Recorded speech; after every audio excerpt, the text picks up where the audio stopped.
CountryWide CONNECT, connecting farmers and growers to what they need to know to grow. Your daily innovative rural show with Andy Thompson and Sarah Perriam-Lampp.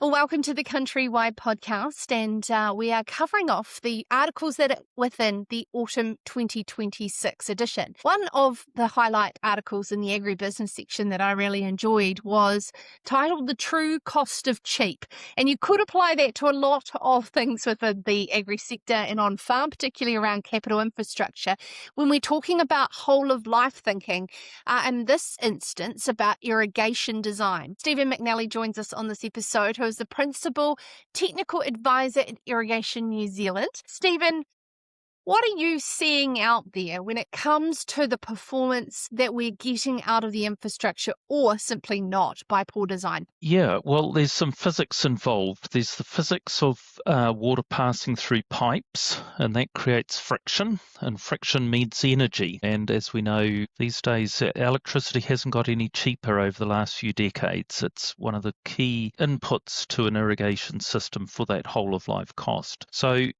when we're out looking at buying irrigation equipment, it's a pretty big capital investment. It's a big commitment. And the temptation is to look for the lowest upfront cost. And that's probably a good thing to look for an economical system, but that economics needs to extend out over the operating period of the system as well as just what's on the paper in terms of the sales proposal. Yeah, so we're really looking at how the cost of energy builds up over time. If a system's going to have a working life of 20 years or more, 8 or 10 years in, you've paid quite a bit, nearly as much as you've paid for the capital in operating charges. So it's a really important consideration, maybe not that visible in the cut and thrust of the purchase decision. So therefore, your interaction between OPEX and CAPEX, so that operating cost such as power and electricity costs for pumping, that is an ongoing? Yes. And then what design elements would you think of and spend more money on at the start so your pumping costs aren't as high? Look, most irrigation systems, might be stating the obvious, require pipes. You've got to shift water a long way through a lot of pipes, and pipes can add up to be quite an expensive part of the setup cost, the capital outlay. So one of the temptations is to use a smaller diameter pipe, lower cost pipe as possible.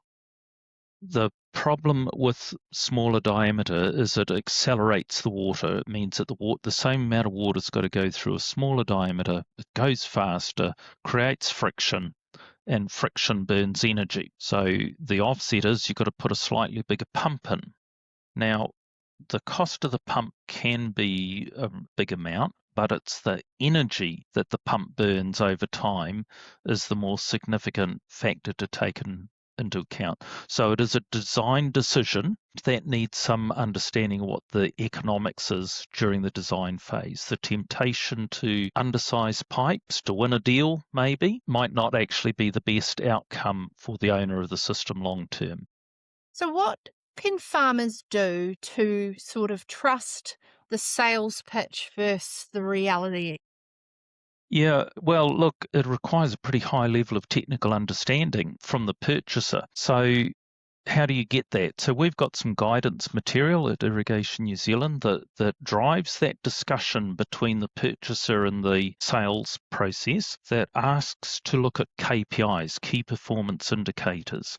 So if those indicators are around dollars per cubic meter, or even understanding what velocity is used and what friction loss or what pressure loss is acceptable, our codes of practice and guidance tend to try and direct that conversation to a long-term optimal solution rather than just cheapest on the page on the day. Yeah, and that's the hardest part, isn't it? When from the technical sort of reliance that you have on the experts and how to get some secondary opinions in this space. Yeah, well, one way is to try and get more than one price, get a few on the table side by side, look at some of those things, look at the capital, but definitely be looking for someone presenting a whole of life costing. It's something that we teach when we're delivering the Certificate of Irrigation Design. It's something that we would be expecting our good qualified designers to be doing as a matter of course, and putting that information on the table when they're making those presentations for a new system. And what elements do you see have come in that have made elements of whole of life more cost efficient over time for those who are renewing aging infrastructure? Well, I guess the driver is energy cost, the driver is electricity cost. So therefore, looking for more efficient pumps, looking for a very knowledgeable process in terms of selecting a pump. So our designers are certainly paying attention to some of those factors more over time. Different pipe materials. We've seen different PVC, polythene, even in very large systems, GRP, fiberglass pipes. Understanding what the technology is available in terms of pressure loss is really important. And those are new tools on the table, basically. Yeah, fantastic. That's really good advice, actually, and to know that the designers are coming to you with a qualification that you have been involved in to showcase that that's a way of thinking and looking at those proposals is some great advice. So thank you, Stephen. I really appreciate it. Stephen is from Irrigation New Zealand as a principal technical advisor and is a part and parcel of the countrywide contributor team when we look at agribusiness and all of the different issues. So thank you for your involvement, Stephen. Thank you. Very good.